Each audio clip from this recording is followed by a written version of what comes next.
네, 안녕하세요. 가톨릭대학교 정밀의료 빅데이터 학과 선생님 여러분 반갑습니다. 기존 상식을 넘어선 인공지능 시대의 인간의사라는 제목으로 여러분들을 찾아뵙게 되었습니다. 저는 이제 국내 최초의 구글 이노베이터고요.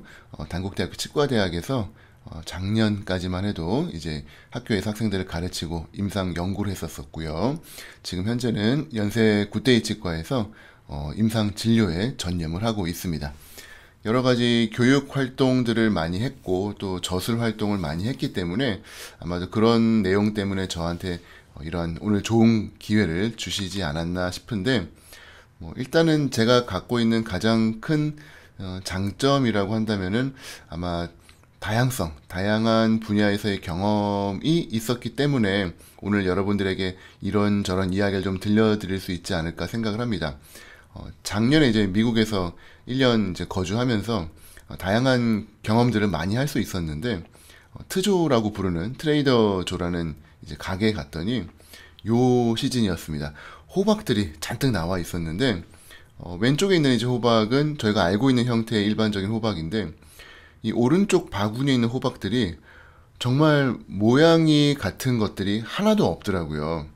저는 이제 왼쪽에 있는 이런 같은 형태의 풍성함도 되게 중요하다고 생각을 했었지만, 오른쪽과 같이 정말로 그 어느 것 하나 비슷하거나 같거나 하지 않고 크기, 형태, 색깔 정말 모두가 다 다른, 이것이 우리의 일상을 풍요롭게 하지 않나, 그 다양한 내용의 이야기를 여러분들에게 전달드리고자 합니다.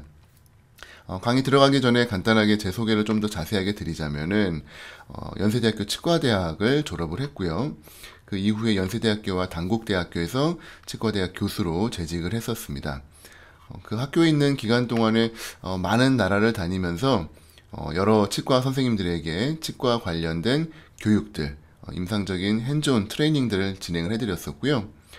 그와 동시에 이제 미디어에 대한 것도 관심이 좀 많았었기 때문에 여러 가지 방송 기회가 있으면은 방송을 통해서 소통하고 선생님들과 시청자들과 교류하는 그러한 경험들을 해왔습니다. 2017년으로 기억을 하고 있고요. 이게 2016년도였군요. 이때가 이제 가장 저한테는 중요했던 해였었는데, 바로 국내 최초의 구글 이노베이터로 선정이 되었던 해입니다.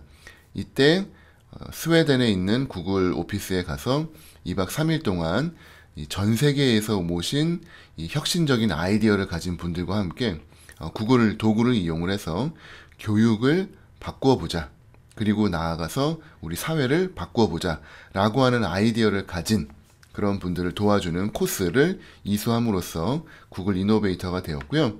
그 이후에 이제 한국에서 여러 가지 활동들을 잘 정리해가지고 1년에 책들을 내기 시작을 했습니다. 그래서 구글 관련된 책을 한 6권 정도 낸 것 같은데요.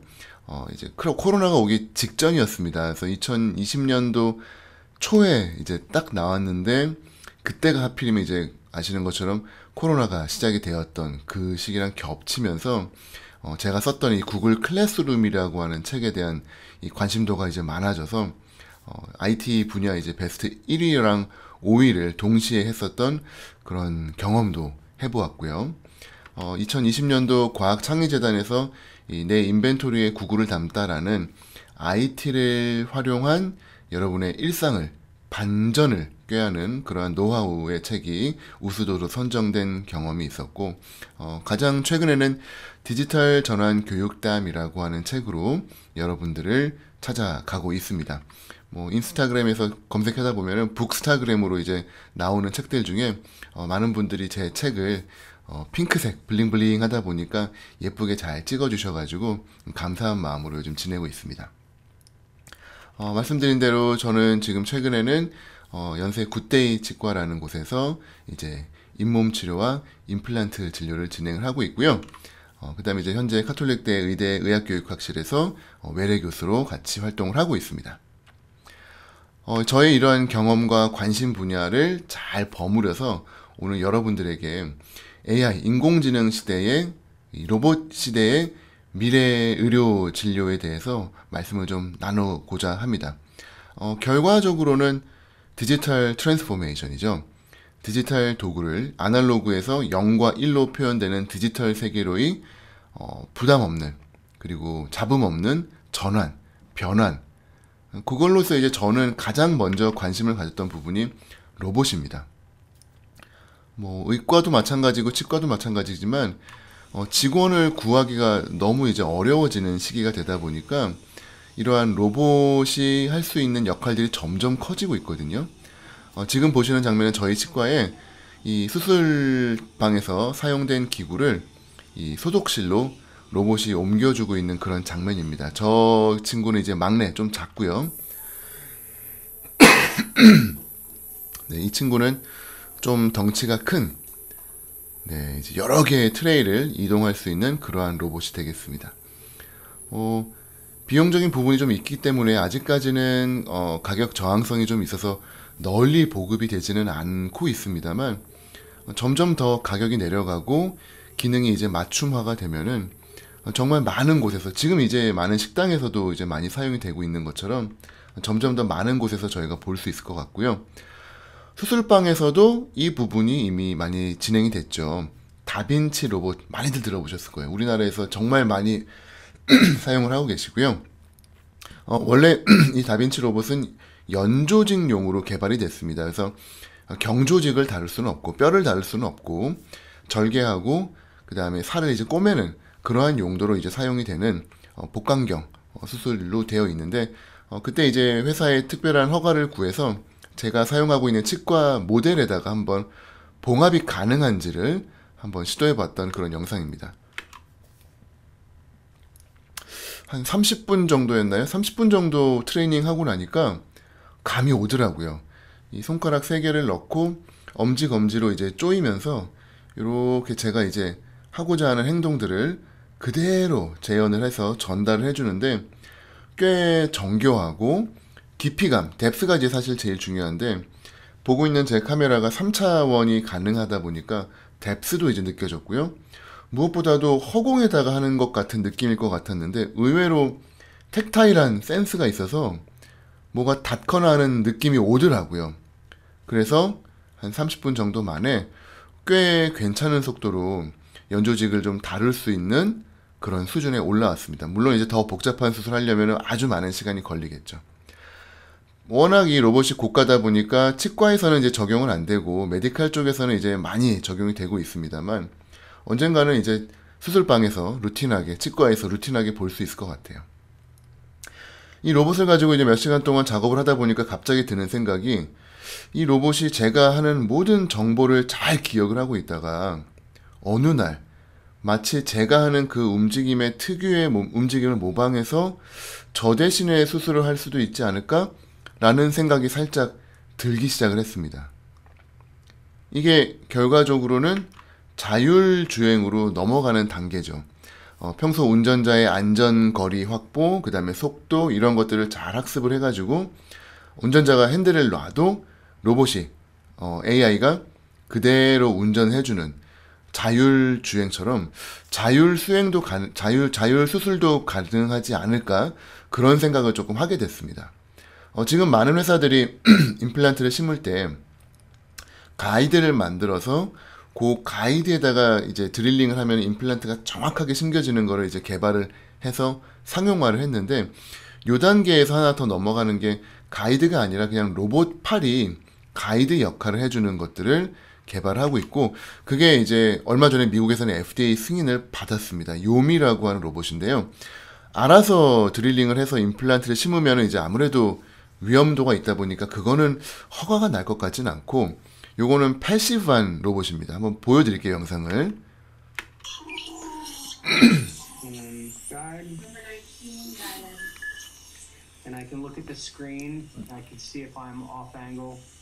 임플란트를 정확한 위치랑 정확한 깊이에 심으려면은 미리 사전에 트레이싱을 해놓은 정보대로 드릴링이 들어가야 되는데, 그 로봇이 패시브하게, 액티브하진 않습니다. 제가 손이 꺾어지거나 잘못되면 저를 다시 밀어서 고쳐주는 거예요. 마치 누가 제 손을 잡아주는 것처럼. 그래서 그러한 방법으로 로봇 수술을 할 수 있는 것들이 이미 미국에서는 시작이 되었고, 국내에서도 이제 로봇들 만드는 회사들과 함께 작업이 진행이 됐습니다. 국내에서는 이제 덴티움이라고 하는 이 회사에 제가 우연히 들어갈 기회가 있어가지고 개발하고 있는 모습을 봤었는데, 두산에서 만들어진 요 로봇 팔을 이용을 해가지고 실제 임플란트 드릴링을 연습하고 그 다음에 훈련하는 모습을 볼 수가 있었죠. 과연 저런 날이 올까 싶었는데 오더라고요. 불과 몇 년 사이에 오더라고요. IST라고 하는 교육단체에서, 미국 교육단체에서 이러한 가이드라인을 제공했습니다. 우리가 흔히 말하는 컴퓨테이셔널 띵킹, 한국에서는 이걸 되게 코딩으로 이제 해석을 잘못하는데, 컴퓨테이셔널 띵킹이야말로 우리 의료 분야에서 가장 필요한 어떤 정신이 아닐까라고 생각을 합니다. 여러 가지 코딩 프로그램들, 프로그래밍 언어들 많은데, 그런 프로그래밍을 하는 것들은 흔히 말하는 코더들이 하는 거고, 그 상위 개념으로 저희는 이 컴퓨테이셔널 띵커가 되어야 된다라는 거죠. 증강현실이라는 책이 한번 보시면 좋을 것 같아요. 제목이 너무너무 번역이 잘못됐습니다. 제가 저 책을 AR, 어그멘티드 리얼리티 공부하려고 샀다가 내용이 너무 다른 내용이라서 실망했는데, 읽고 난 다음에 내용이 너무 좋아가지고 오히려 더 추천을 해드리고 있죠. 대신에 제목은 잘못 번역이 됐습니다 라고 하는데, 오그멘티드 리얼리티가 아니라 오그멘티드의 원제는 증강되었다. 흔히 우리 직관적으로 오기로는 업그레이드 되었다. 우리의 삶이 업그레이드 된다. 무슨 말이냐? 휴 허라고 하는 MIT 미디어랩의 생체 바이오 엔지니어링 책임자가 있습니다. 이분이 등산을 너무 좋아했어요. 대학 때부터. 근데 등산 중에 사고로 이 무릎 이하의 발을 절단해야 되게 됩니다. 당연히 이제 등산을 하기가 어려워진 상황이 된 건데, 되게 긍정적으로 생각을 하신 것 같아요. 엔지니어다 보니까. 세상에 문제가 있으면 문제를 파악하고 해결법을 찾아서 기술로 그걸 해결하는 거죠. 이게 컴퓨테이셔널 띵킹입니다. 여러 가지 로봇발을 만들었는데 그 와중에 이 프로토타입들입니다만, 등산을 계속하기 위해서 이 의족에다가 뭐 암벽 등반일 때는 이 틈 사이에 잘 들어가는 발, 또 얼음들 아이스 클라이밍 할 때에는 요 또 이렇게 발이 달려 있는 거, 요런 거를 이제 만들어 가지고 이제 제작을 했다 보니까 너무 등산을 잘하게 된 거예요, 오히려. 그래서 이 책에 나오는 문구입니다.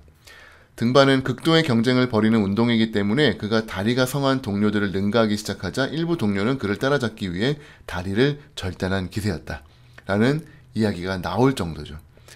그 정도로 그의 삶이 오히려 업그레이드가 된 겁니다.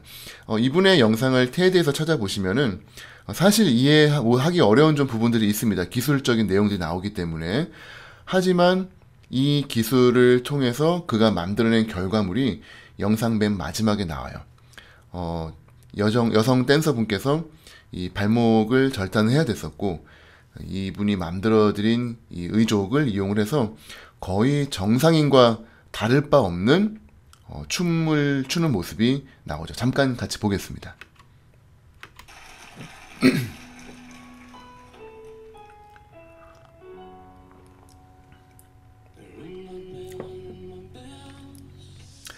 보시면은 만일에 저기에 옷 같은 것이 덮여 있었다면은 사실은 저게 진짜 발인지 로봇 발인지 알 수 없으셨을 것 같아요. 그쵸?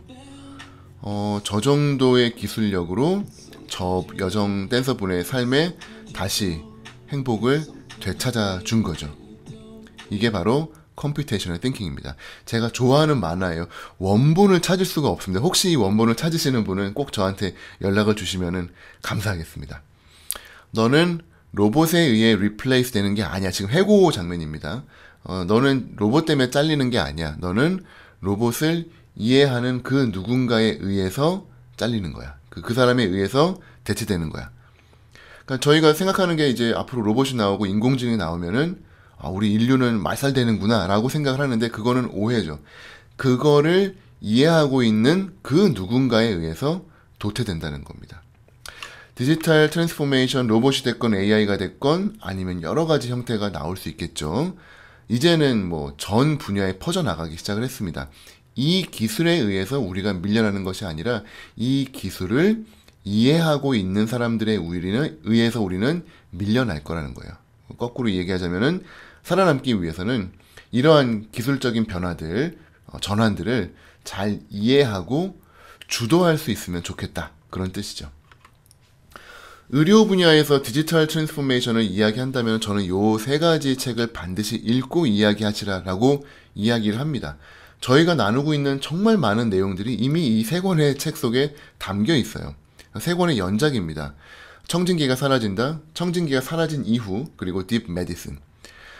이 에릭 토플이라고 하는 분은 의료 분야의 이제 베스트셀러 작가이기도 합니다만, 일단은 기본적으로 카디올로지스트입니다. 심장의학과 의사이기 때문에 임상적인 경험들이 되게 많으세요.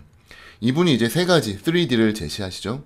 첫 번째, 청진기가 사라진다가 디지털 트랜스포메이션에 대한 책이었고요. 두 번째가 정보의 공유를 통해서 데모크라타이징, 민주화가 일어날 것이다. 누구나, 그리고 특히 이제 환자들이 주도권을 가져가기 시작할 수 있을 것이다. 그리고 이제 맨 마지막으로 제시한 게 딥러닝, 흔히 말하는 AI죠. 그래서 이 3D를 이야기를 하고 있는데, 아직 안 읽으셨다면은 이 세 권의 책을 꼭 좀 읽으셨으면 좋겠습니다. 특히 딥 메디슨 책은 정말 너무너무 통찰로 가득 찬 책이라서 먼저 읽으셨다면 꼭 저 책을 먼저 읽으셨으면 좋겠어요. 이러한 기술이 우리의 의료 분야를 바꾸어 놓을 거라는 상상, 사실은 뭐 옛날 소설부터 등장을 했었고, 논문으로 나온 거는 그 유명한 뉴 잉글랜드 저널 오브 메디슨의 1970년도에 이미 의사와 컴퓨터가 대화를 하면서 이 환자 데이터 좀 보여줘? 이건 어떻지? 뭐 이러면서 대화하는 장면들이 시나리오로 나와 있어요. 70년이니까 벌써 50년 전이죠? 아직 요 정도가 안 됐죠. 그러니까 50년의 세월이 지났음에도 불구하고 어렵습니다. 왜 어려울까? 여러 가지 한계가 있습니다만, 이러한 분야를 주도해야 될 사람들에 대한 교육이 아직까지는 의학 교육 이러한 부분이 이 미래를 잘 반영하지 못하고 있는 부분들이 좀 있기 때문인 것 같아요. 골프의 전설 타이거 우즈, 이 사람을 누가 가르칩니까? 그쵸? 근데 코칭 하시는 분이 계시더라고요. 좀 아이러니한 상황인데, 지금 젊은 선생님들, 그 여러분들 같은 분들은 사실은 디지털 네이티브죠. 원주민입니다. 날 때부터 스마트폰이 손에 있으셨고요. 날 때부터 유튜브와 날 때부터 SNS를 하고 계셨을 텐데, 뭐 저희와 저희 위의 세대 분들은 디지털 세계 이주민입니다. 저희들은 이제 이민 온 지 얼마 안 됐어요. 그러다 보니까 저희가 여러분들에게 전달할 수 있는 디지털 트랜스포메이션의 내용은 사실은 오히려 여러분들에게 골프를 가르치는, 타이거 우즈에게 골프를 가르치는 그런 상황처럼 보일 수 있다는 거죠. 여러분들이 더 날개를 달고 훨씬 더 잘 나갈 수 있도록 코칭을 해드릴 수 있습니다. 왜냐하면 저희들도 아날로그에서 디지털로 전환하는 과정을 열심히 노력을 해와서 이 자리에 서 있기 때문이죠. 결과적으로는 러닝 전이에요. 여러분도 지금의 기술에는 익숙하시지만 새로운 신기술에 의해서는 다시 여러분은 구기술이 될 수밖에 없어요. 계속 배워야 된다는 거죠. 그 러닝 전이를 즐거운 마음으로 스트레스 받지 말고 부디 하셨으면 좋겠고요. 그 과정을 통해서 많은 통찰을 얻으시고 주변 분들 그리고 후배들에게 나누어 주실 수 있는 그러한 역할을 좀 해주시면 어떨까 생각을 해봅니다. 그 러닝 저니의 첫 단계로 이제 빅데이터 그리고 인공지능 이야기를 안 할 수가 없습니다. 앞으로 기름 다음의 세대는 뭐냐? 데이터라고 하죠. The data is next oil. 다음의 미래의 오일은 데이터다. 그렇다면은 AI는 next engine이다 라는 이야기를 합니다.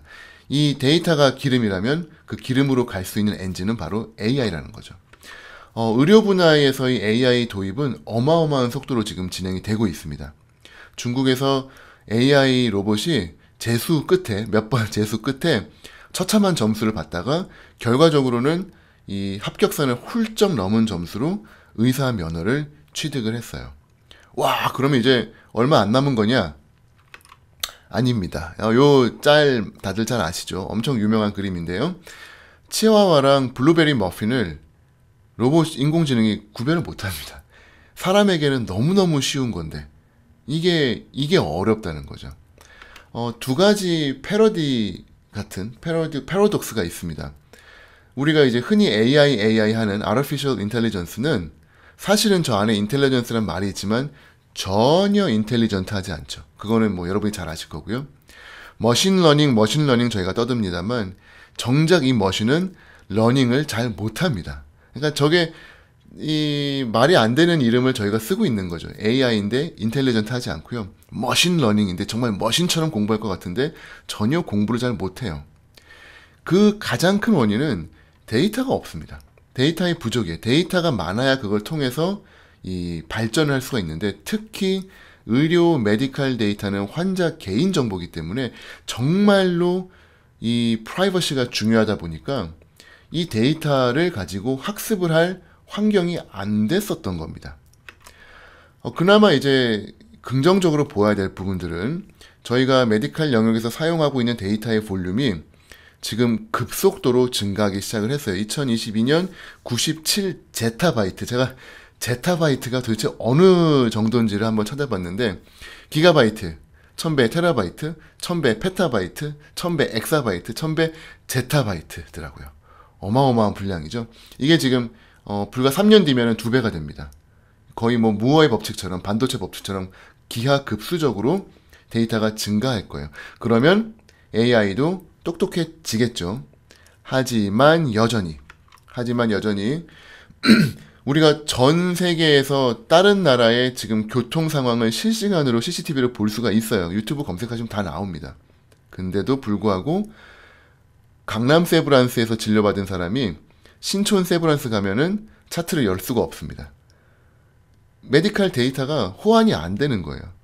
물론 뭐 프라이버시가 중요하니까 그렇다고 해도 난데 내가 진료받는데 병원 바꿨다고 해서 CT 또다시 찍고 MRI 또다시 찍고 사실 요건 조금 말이 안 되는 부분이 좀 있죠. 그쵸? 자, 이러한 부분들 어떻게 우리가 접근을 해야 될 것인가 좀 고민이 되는 것 같습니다. 데이터의 양, 데이터의 질 어떻게 개선할 것인가. 데이터 바이어스, 데이터 편향 많이들 들어보셨죠. 메디컬 영역에서 나오는 많은 논문들, 특히 유전자 데이터 같은 경우는 이 코케서스, 서양인 데이터가 압도적입니다.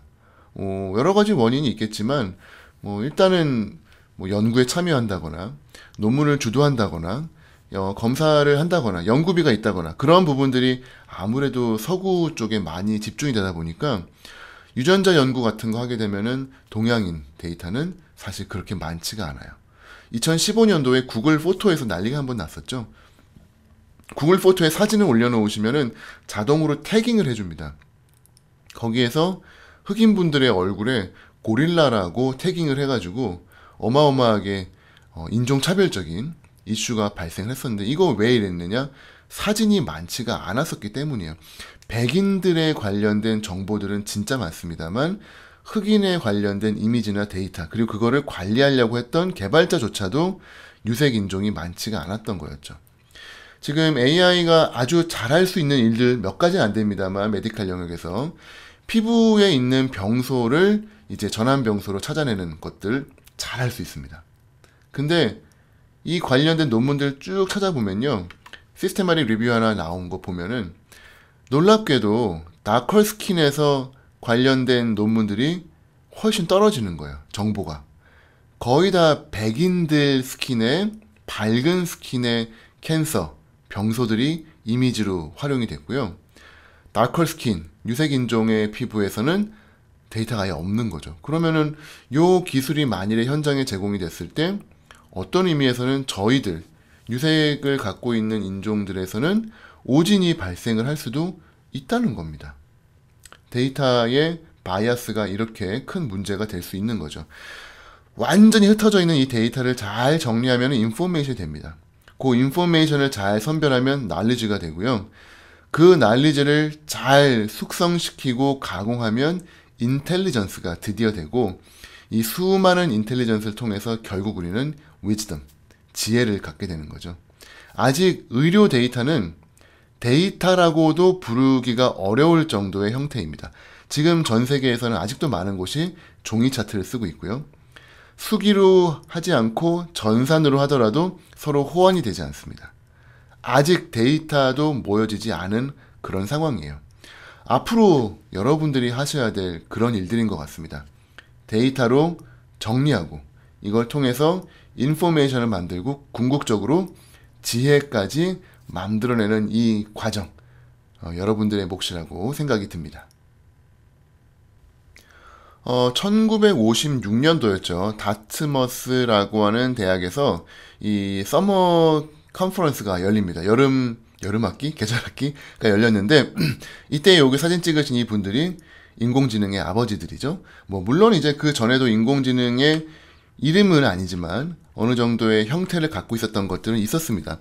놀랍게도 에이다 러블레이스라고 하는 이 여성분은 귀족이셨죠. 귀족이었는데 수학에 대한 관심이 많으셨고 이분을 사실은 인류 최초의 프로그래머다라고 부르는 경우도 있습니다만 아주 오래전부터 사실은 이러한 형태의 도전들은 많이 있었습니다.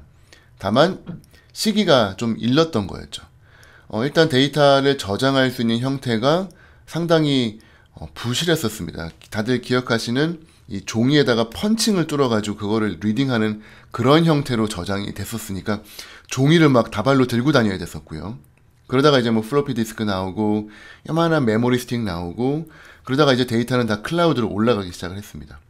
컴퓨터 연상 능력도 다들 기억하시는 애니악 30톤짜리 컴퓨터로 시작을 해서 이제는 막 어마어마한 데이터를 돌릴 수 있는 GPU가 등장을 했죠. 이제서야 우리가 AI를 진짜 AI로 쓸 수 있는 시대가 온 것 같아요. 근데 이제 중요한 거는 이 AI에게 우리가 우리의 몸을 얼마나 맡길 수 있느냐, 그 부분이죠. 혹시 자율주행 자동차를 탄다. 그러면 여러분들은 핸들을 안 잡고 계실 자신이 있으신가요? 저는 좀 불안해요. 사고 나면 어떡해요, 그죠? 비행기는 어떠세요? 비행기를 자율주행으로 한다? 즉 얘기는 파일럿이 물론 안전이 있겠지만 운전을 안 한다는 얘기예요. 사람이 실수하는 것보다는 오히려 AI가 나을 수도 있겠는데 하지만 거꾸로 생각하면 AI한테 오류가 생기면은 이건 정말 치명적이잖아요. 그쵸? 이 부분도 좀 두렵고요. 더 두려운 거, 요번에 수술을 해야 돼요. 근데 의사가 네, 요번 수술은 로봇에게 맡기도록 하겠습니다. 그럼 여러분은 수술 맡기실 건가요? 아니면 거부하실 건가요? 얼마 전에 스타라고 하는 로봇이 스타처럼 등장했죠. 소프티슈 어토너머스 로봇, 연조직을 자율주행으로 수술하는 로봇인데 드디어 2022년도에 이 연속적으로 동물이긴 합니다만 이 복강경 수술을 인간의 도움 하나 없이 수술을 해냈습니다. 이제는 인간에게서 로봇이 수술하는 시대가 오지 않을까 싶어요. 물론 당장 오진 않습니다. 기본적으로 AI가 할 수 있는 것들은 패턴형 의사의 일들을 할 수 있습니다. 보시는 것처럼 이제 여러 가지 세그멘테이션 해가지고 데이터 정보들을 이제 분류하고 그거를 이해하는 과정 중에서 아직까지는 AI의 인식 수준이 좀 떨어진다고 하죠. 그래서 당뇨병성 망막병변을 찾아내는 애를 뭐라고 할까요? 다른 분야의 일로 도입을 시키면은 아무것도 못합니다. 단적인 예로 알파고한테, 체스의 천재 알파고한테 내일 날씨를 물어보거나 그런 거 물어보면 답을 못하는 거죠. 그러니까 패턴으로 어떠한 업무에서는 아주 잘 할 수 있도록 만들어져 있는 이러한 AI들이 오히려 다른 영역이랑 같이 섞이게 되면은 그 영역에서는 아무런 일도 못한다고 하죠. 그러한 거를 극복하기 위해서 여러 가지 이제 딥러닝들이 등장을 하면서 조금 더 나은 AI들을 만들어내고 있습니다만 이게 임상으로 도입되는 과정은 아직도 좀 먼 것 같습니다. 저희 로봇 청소기 다들 아시죠? 집에 아마 한두 대 정도 있지 않으실까 싶은데 바닥에서 청소를 합니다. 그러면서 막 집안을 분석을 해요. 그렇다고 해서 그 친구가 대단히 똑똑하냐? 그렇지는 않죠. 어시스트, 이 사람의 개입이 들어가야 되고요. 가끔씩 어디 문턱에 걸리면 뒤집어져가지고 막 힘들어하고 있습니다. 그거 우리가 구해줘야 돼요. 코펜하겐 병원에서는 이제 블러드웍을 로봇이 하기 시작을 했습니다. 패턴을 가진 쉬운 일들은 반복적으로 잘 한다는 거죠. 여기에서 약간 증강이 되는 단계, 온콜로지, 왓슨 포 온콜로지 정도가 될 것 같은데 이것도 저희한테 도움을 조금 주는 정도지 아직까지는 인간의 일을 대체하지는 못하는 것 같아요. 정말 스스로 할 수 있는 어토너머스, 자율주행까지 가려면은 정말 어렵죠. 뭐 물론 이제 아이오와 대학 같은 경우는 망막병변 같은 거 스스로 진단하는 로봇들이 등장을 했습니다만 아직은 이게 보편화가 되기는 좀 먼 것 같습니다. AI가 이러한 인간의 의료를 돕는다. 이러한 기대는 사실은 예전부터 있어 왔고요. 재밌는 논문 보시면은 플러스 원에 나왔던 2015년도 논문입니다. 비둘기가 의외로 이제 훈련을 시키면은 잘 따라하는 부분이 이미지 그림 분석이에요. 비둘기 12마리를 계속 훈련을 시켜가지고 병리 슬라이드를 보여준 겁니다. 4배, 10배, 20배 이미지를 보여주고 칼시피케이션 된 부분이랑 그 다음에 악성, 멜리그넌트를 좀 찾으라고 훈련을 시킨 거예요. 그때마다 이제 먹이를 줬겠죠. 그러다 보니까 비둘기가 어느 순간부터 병리 슬라이드를 읽기 시작을 한 겁니다. 놀랍게도 이 슬라이드를 보고 훈련을 하면 할수록 성공률이 정확도가 거의 80%까지 올라간다고 해요. 그러면은 우리가 지금 병리학실에 비둘기가 앉아 있느냐? 그렇지는 않죠. 그래서 이러한 기술들과 실제 임상과의 괴리는 항상 어느 정도 있는 것 같습니다. 특히 이제 진단에 있어서는 정말 어렵죠. 병의 진단을 AI에게만 맡긴다? 어려운 것 같습니다. 임상에서 우리 선생님들이 진료에서 진단을 할 때 두 가지 방법으로 진단하죠. 하나는 시스템 1, 시스템 1 사고, 좀 빠른 패스트 메디슨이라고 부르는데, 직관적으로 아주 빠른 속도로 많은 경험을 통해서 해답을 도출합니다. 요게 이제 거의 대부분의 메디칼 영역에서의 진단이고요. 두 번째 시스템 2 사고는 느리게 사색하면서 진단을 하는 거죠. 근데 이 경우에는 사실은 시간이 좀 오래 걸리고 그리고 더디다 보니까 의료 영역에서는 크게 도움이 안 됩니다. 그래서 이제 진단에서 올바른 진단을 얻는 원형 프로토타입은 시스템 1이라고 이야기를 하죠. 환자를 봤는데 5분 안에 답이 나온다? 그러면 정확도가 98%. 근데 5분 안에 모르겠는데 이러면은 결국 정확도는 25%밖에 안 된다고 해요. 그러면 빠른 진단이 좋은 거냐? 그럼에도 불구하고 여전히 임상에는 정말 많은 오진들이 있습니다. 특히 응급실. 숨막히는 순간 중에 의사가 페이즈 1, 이 레벨 1으로 하는 그러한 진단들이 오진으로 되는 경우 생명과 직결되거든요. 그거를 돕자는 겁니다. 그 빠른 순간에 많은 데이터를 가지고 정보를 통해서 제공할 수 있는 거. 이거 누가 해요? 이건 진짜 사람이 아닌 AI가 최적화된 일이거든요. 많은 도구들이 등장을 하고 있습니다. 여러분도 개발하시고 여러분도 참여하시고 있는 분야가 있을 것 같은데요. 페이스 투진, 얼굴을 통해 가지고 4,000개 이상의 유전 질환을 진단하는 그러한 기술이 지금 현재 이미 나와 있고요. 환자분들 중에는 스트레스로 많이 힘들어하시는 분들이 있습니다. 이런 분들이 목소리에 많이 드러난다고 해요. NYU 의대에서는 이러한 사람들의 목소리를 들으면은 AI가 이 89%의 정확도로 이 포스트 트라우마 신드롬 디지즈를 진단할 수 있는 뭐라고 할까요? 기술, 진단 툴을 개발을 해냈고요. 그 다음에 이거는 뭐 옛날 드라마에서도 이제 나왔던 건데, 누가 기침 소리를 내었는가 했던 그 드라마인데, 이게 인공지능이 하더라고요. 기침 소리만 들어도 저게 폐병인지, 결핵인지, 코비드인지를 진단하는 그러한 기술들이 등장을 한 겁니다. 앞으로 점점 더 해야 될 일들이 많고요. 제일 많이 활용될 부분들이 바로 이러한 진단 영역에서 진단 보조 도구로서 기술들이 활용이 될 날이 오지 않을까 그렇게 생각을 하고요. 이러한 것들과 이제 같이 묶여 들어갈 것이 바로 사물 인터넷입니다. 인터넷 오브 띵스라고 부르죠. 이미 저희는 드라마를 통해서 많이 봤습니다. 전격 제트 작전. 자동차가 이야기를 하고요. 자동차랑 스마트 시계를 통해 가지고 대화를 하죠. 이미 우리는 꿈꿨던 미래입니다만 그 미래는 이미 우리에게 왔어요. 아마 저 시계가 애플워치의 어떤 최초 모습이 아닐까 싶은데요. 저러한 디바이스가 이제 환자의 몸에 장착이 되게 됩니다.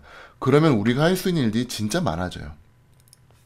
AI, 데이터 많아져도 아무리 그걸 진단기구를 통해서 우리가 받아들여도 그 데이터를 가지고 뭘 해야 될지 모른다면은 그 데이터는 소용이 없습니다. 그래서 이제 요 IFTTT, IFT라고 부르나요? if this then that. 만일 이러하면 그러면 저걸 해라. 그래서 뭐 온도가 더우면 에어컨을 켜라. 혈압이 오르면 뭐 약을 먹여라. 뭐 오래 앉아 있으면 일어서라고 해라. 뭐 이런 여러 가지 조건에 맞는 실천 과제들 그리고 조치, 처치가 들어갈 수 있는 건데 그게 바로 메디컬 영역에서 아주 유용하게 사용될 수 있다는 거죠. 하지만 저러한 알고리즘을 만드는 것들이 쉬운 일은 아닙니다. 오래한 경험과 아이디어들이 많이 있어야 되겠죠. 하지만 의미는 있습니다. 미국의 택배 회사인 UPS와 같은 경우는 배송 트럭들이 많은 시내를 돌아다니는데 자세히 보시면은 거의 좌회전을 하지 않습니다. 물론 좌회전 하기도 해요. 좌회전한다 막 이러면서 비웃을 내용은 아닙니다만 좌회전을 하기도 합니다만 거의 안 합니다. 거의 우회전만으로 해요. 다들 아시는 것처럼 좌회전은 신호를 받아야 돼요. 미국에서는 뭐 직진 신호에서도 비보호 좌회전을 많이 하긴 합니다만 그 과정에 사고가 나기도 하죠. 좌회전 신호에 묶여 있어야 되니까 기다려야 되죠. 시간, 기름, 환경오염 등등의 문제가 생깁니다. 그래서 UPS는 1970년대부터 이미 배송 트럭에 좌회전을 안 할 수 있는 동선을 짜는 거를 연구를 시작을 했고요. 룹 디스패치라고 하는 이 장비를 가지고 운전을 하면서 어떻게 하면 우회전만으로 빠른 속도로 최단거리로 배송을 끝낼까를 고민을 한 겁니다. 데이터는 세고 셌어요. 깔려 있습니다. 그 데이터를 가지고 유의미한 의미를 만들어내는 것 바로 여러분들의 몫인 것 같아요. 좋은 알고리즘을 개발을 해야 되겠죠. 얼마 전에 애플워치에 울트라가 등장을 했습니다. 뭐 예뻐지고 비싸지고 좋아요. 하지만 이게 무슨 의미냐는 거죠. 심장 하트가 맥박이 얼마가 되고 산소 포화도가 얼마가 되고 잠을 몇 시간 잤는지 물론 옛날에는 알 수 없었습니다만 이러한 것들이 알게 되면서 되게 멋있다, 좋다라는 그런 생각을 합니다만 이 데이터를 가지고 도대체 뭘 할 수 있느냐 여기에는 여러분들의 중재가 필요한 것 같습니다. So what? 여러분들이 나서야 될 그런 부분이죠. 문샷 띵킹이라는 표현이 있습니다. 달을 향해서 쏜다 라고 하는 표현인데 모두가 달을 보기 위해 망원경을 개발하고 있을 때 우리가 망원경을 왜 만들고 있지? 달을 잘 보기 위해서지. 그러면 망원경을 만들 게 아니라 좀 어렵지만 로켓을 만들어서 달로 직접 가는 게 제일 확실하지 않나? 라는 사고를 하는 것이 바로 문샷 띵킹이에요. 그거를 처음에 이제 도입을 한 게 바로 구글이었죠. 야후라고 하는 진짜 복잡한 검색 엔진, 원하는 정보를 도대체 찾을 수가 없었어요. 그거를 아주 심플하게 페이지 랭크라고 하는 알고리즘을 이용을 해가지고 많은 사람들이 링크하는 신뢰도가 높은 페이지가 우선적으로 위에 올라갈 수 있도록 알고리즘을 만든 겁니다. 결국은 데이터는 널브러져 있지만 그걸 활용하는 알고리즘을 잘 만든 거였죠. 당시에 수많은 세상의 홈페이지를 직접 다 다운로드 받아서 페이지 랭킹을 하기 위해서 세르게이 브린과 레리 페이지가 구매했던 중고 PC들입니다. 지금은 전 세계의 데이터 센터로 존재하고요. 불과 20년 동안입니다. 전 세계 검색 엔진의 1위 구글, 2위 야후가 아니라 유튜브예요. 그러니까 유튜브도 검색 엔진으로 분류가 되는 거죠.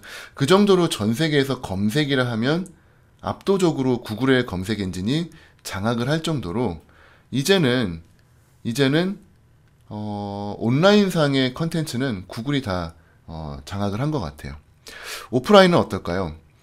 구글이 이제 두 번째로 눈을 들인 게 지도 정보였습니다. 길을 잃었는데 구글 같은 경우는 특히 이제 그걸 먼저 체감을 한 게 구글에 검색된 검색 키워드를 보다 보니까 40 몇 프로가 뭐 식당 어디 있어 뭐 그런 지리 정보였대요. 지도를 해야 되겠구나 라는 생각을 한 것 같아요. 그래서 이제 전 세계에 있는 지도를 매핑을 하기 시작을 했죠. 구글 맵스 데스크탑 버전입니다. 데스크탑 버전 들어가서 줌 아웃을 계속 하시다 보면은 지구가 동그랗게 지구본으로 바뀌어요. 요거 삥삥 돌리면서 보실 수가 있고 왼쪽 아래에 기능이 하나 숨어 있는데 클릭을 하시면요. 지구뿐만이 아니라 달, 수성, 화성, 토성, 토성의 위성인 타이탄까지 저렇게 매핑이 돼 있습니다. 모르셨죠? 이제는 여러분이 달에 가서도 길을 잃어버리지 않을 수가 있게 되는 거예요. 왜냐하면 구글 맵스가 있으니까. 저거 보고 크리에이터 보고 찾아오시면 돼요. 전 세계에 있는 수많은 사람들이 저 구글 맵스를 통해 가지고 최소한 태양계급 사고를 하고 있는데 우리나라는 어떨까요? 네이버 지도입니다. 제가 한번 줌아웃을 해봤어요. 서버가 우리나라에 있어서 이제 빠르더라고요.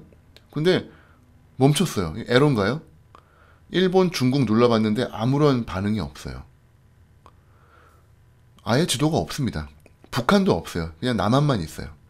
우리나라 사람들은 남한만 알면 되나 하는 약간 아쉬움도 좀 있고, 이 세계관이 태양계급 사고를 해도 지금 부족한 판에 너무 우리가 편협한 사고를 하도록 도구가 우리를 만들어가는 건 아닌가 좀 걱정이 들더라고요.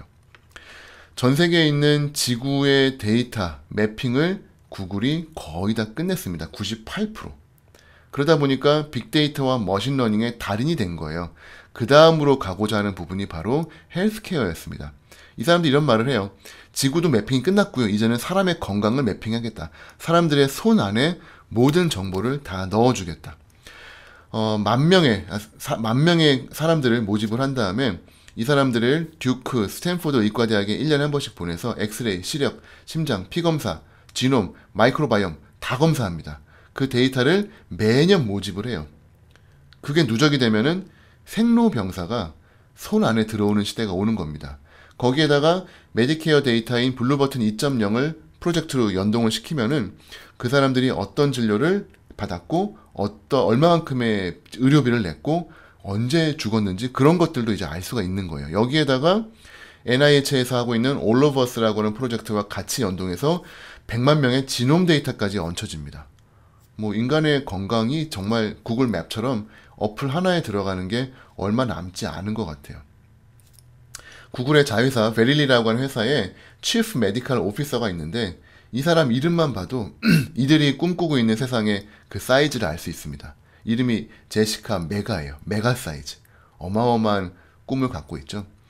여러분이 공부하고 계시는 그 영역, 일하고 계시는 그 영역도 이러한 문샷 띵킹이 필요한 것 같습니다. 문샷 띵킹이 아니라 이제 마르스 띵킹이라고 해야 될까요? 달을 향해서 그리고 이제는 화성을 향해서 이제 쏘고 있는 앨런 머스크. 이 친구들이 하고 있는 이 모습이 저는 바로 전형적인 문샷 띵킹이라고 생각을 합니다. 로켓을 쏘고 그 비용의 60%가 1단계 추진체를 갖다 버리는 거에서 발생을 한대요. 그러면은 저 추진체를 회수만 할 수 있다면은 40%의 비용만으로도 달까지 보낼 수 있는 거거든요. 되게 간단한 생각이죠. 그럼 우리 회수하자. 어떻게 회수하지? 그리고 나서 이제 고민하는 거예요. 이걸 회수할 기술이 없었어요. 기술을 개발하는 겁니다. 그래서 지금 보시면은 이렇게 발이 4개가 펴지면서 1단계 추진체가 씁니다. 처음에는 배가 가서 받았고요. 나중에는 땅에다가 세우는데 정확하게 서요. 처음에는 실패도 많았습니다만 결국은 해내더라고요. 이게 바로 문샷 띵킹입니다. 어떤 의미에서는 기존의 기술, 편견, 선입견 때문에 어려울 수 있지만 그거를 극복하는 순간 오히려 더 쉽게 문제가 해결이 될 수 있다는 거죠. 우리들의 도구 박스에는 이제 정말 많은 도구들이 있습니다. AI, 메타버스, 로봇, 머신러닝, 딥러닝. 모르겠어요. 여러분들이 좋아하시는 도구가 뭔지 모르겠습니다만 그 도구를 어떻게, 누가 잘 쓰느냐에 따라서 어떤 의료의 미래가 펼쳐질지는 아무도 상상하기 어려운 것 같습니다. 부디 여러분들이 계신 영역에서 멋진 혁신들이 많이 나올 수 있기를 기대하겠습니다. 네, 경청해 주셔서 감사합니다.